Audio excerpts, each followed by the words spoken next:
लैलतुल क़द्र खैरुम मिन अल्फ शहर, शब क़द्र 1000 महीनों से बेहतर है। इमाम इब्न कसीर फरमाते हैं ये रात इबादत और दुआओं में बेपनाह सवाब की रात है। इमाम तबरी कहते हैं शब क़द्र में फरिश्ते जमीन पर उतरते हैं और रहमतें नाजिल होती हैं। इमाम कुर्तबी लिखते हैं एक लम्हा इबादत 1000 महीनों के बराबर है। फखरुद्दीन राजी फरमाते हैं शब क़द्र अल्लाह की रहमत और मगफिरत का सरचश्मा है। मौलाना मौदूदी लिखते हैं ये रात अल्लाह की रजा और बख्शिश के लिए बेहतरीन मौका है। अलामा तंतावी कहते हैं शब क़द्र में तिलावत, जिक्र और दुआ का सवाब बेपनाह बढ़ जाता है।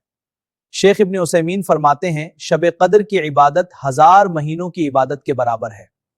सादी लिखते हैं ये रात हर मोमिन के लिए रहमत, मगफिरत और बरकत लाती है। शब क़द्र की फजीलत को याद रखें, इबादत करें, वीडियो शेयर करें और सीरीज फॉलो करें।